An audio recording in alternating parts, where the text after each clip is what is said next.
YouTube, what's going on today, everybody? I'm back here with a quick video going over my predictions for UFC 226. Now, my UFC 225, I was pretty good with some of them things in there, man. I did good. I think I missed one or two. But I called Rashad. I called that being his last fight.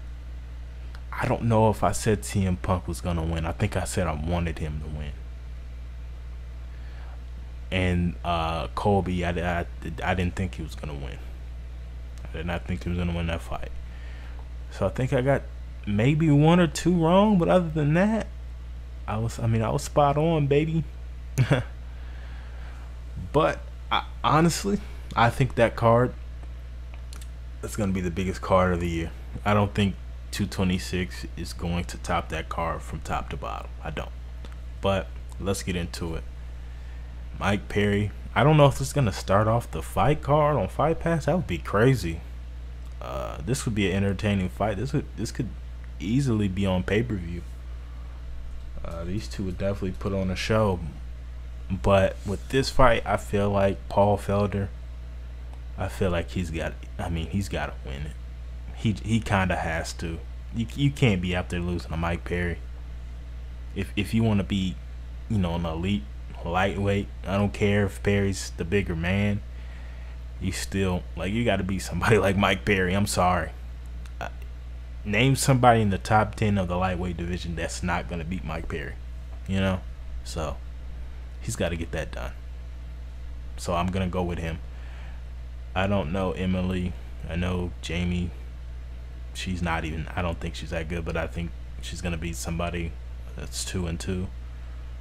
Lando and Klaus. I saw Klaus beat Mark DeCasey on, I think it was a tough 24 or may have been 25. Pretty good. He's a pretty good fighter, so I'm going to go with him. Lando's definitely going to be in his face. So that'll be an interesting fight. This one, I like it. Burns is going to try to take him down. And Hooker's going to try to keep it standing. Hooker's been looking great at 155. Huge at 155. It's crazy he made 145, man. It's crazy he made 145. But I'm going to go with Daniel Hooker to get the win. He's just been on a roll, man. Curtis Millender and Max Griffin. I'm going Millender. And with this one, with Millender, I'm saying he's going to knock Griffin out round 1. I'm confident in that. Very confident in that. Rafael Assunção versus Rob Font. I'm going Assunção. He's definitely in my book a top 5 bantamweight. TJ, Cody, Marlon, Rafael. Yeah, definitely a top 5. I definitely think he's top 5 in that division, and I just can't see him losing to Rob Font. Uriah Hall versus Paulo Costa. With this one, R.I.P. Uriah. R.I.P. Gokhan Saki versus Khalil Roundtree. Been a minute since we seen Saki, y'all. It's just been a minute. Both of them stand-up fighters for the most part. I feel like Roundtree may have to take Saki down to win this fight, but then again, he might not. So I'm gonna go Saki. I'm gonna go Gokhan. Michael Chiesa versus Anthony Pettis. Now, for people that don't know, big Showtime fan. But he just hasn't been looking good. His career, ever since USADA came in the picture around that time, he's slowed down. He just has not been the same.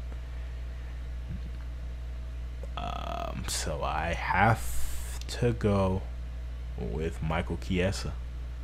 If I'm trying to be 100% correct on my prediction, I have to go Chiesa. Have to. And it hurts me to say that. Francis Ngannou versus Derrick Lewis. Would it be a shock? I don't even think I'd be surprised if this didn't finish in a knockout. Because, man, they respect each other's talent. They definitely do. And if Francis isn't gonna go out there, one, I want to see Francis.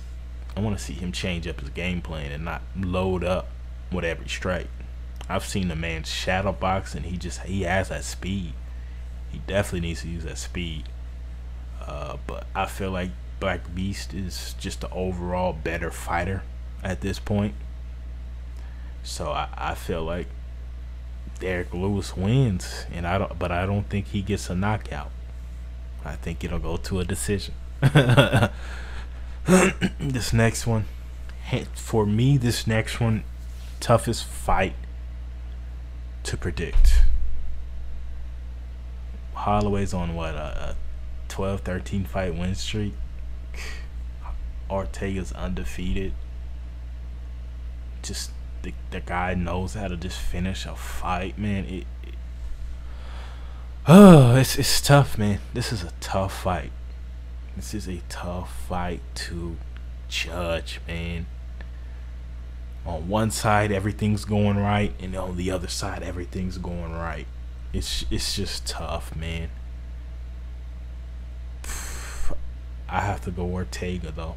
I have to, because if we're gonna go off of his past fights, once he gets a hold of you, you're in trouble. The only thing that really is going to save you is the bell. So I have to go Ortega. I feel like he's going to get his hands on Max at some point in the fight. Lauren Ortega could be in the last minute of the 5th round. That's just how this guy's been rocking and rolling, you know. So I gotta go Ortega. And this next one, I just want to say, fan of DC, fan of Stipe. But this next one's not. It's just not. Based off of their last performances, it's not hard for me. I gotta go DC. I feel like in this fight, Stipe could win 4 rounds, but he could come out in that 5th round tired and get finished. You know, DC can be behind in this fight, but if Stipe slows down, he's gonna end up on his back and get finished, legit. But I don't even see it going that way. I don't see it going to the 5th. I see DC getting maybe a stoppage, a rear naked choke, TKO, round 3. Let's say round 3. That's pretty bold. That's a bold statement. But if we look, yes, Stipe has the boxing background, but DC can box. If you know anything about boxing, DC can box. DC's been hit hard before, bounced, came back. The only blemish on DC's resume is to somebody that at the time was on steroids. He was on steroids his whole career. Don't at me, bro. But the only thing we have on tape of DC getting knocked out it's not even on his record, so it didn't really happen, was from a head kick. Not punches, head kicks. Stipe ain't throwing roundhouses. Maybe he does. I don't know. I don't think he will. But I mean, Stipe's not gonna hurt DC. He's not. He's not gonna out wrestle DC. He's not gonna outlast DC. You can say, oh, he's gonna try to just jab, keep him at a distance. That's what a lot of people try to do. It's been tried before with this man. So I don't see how DC loses this fight. Maybe a knee when he shoots in. But DC's just a vet. That ain't happening, man. But that's my pick. I'm going DC to get the finish, not just a decision, but a finish. Then next he gets another steroid user, whether it's John Jones or Brock Lesnar. But I'm out. That's my prediction. Let me know your prediction down in the comments. Like if you like my predictions, dislike if you dislike my predictions. Doesn't matter. Just thank you for tuning in. I'm out. Peace.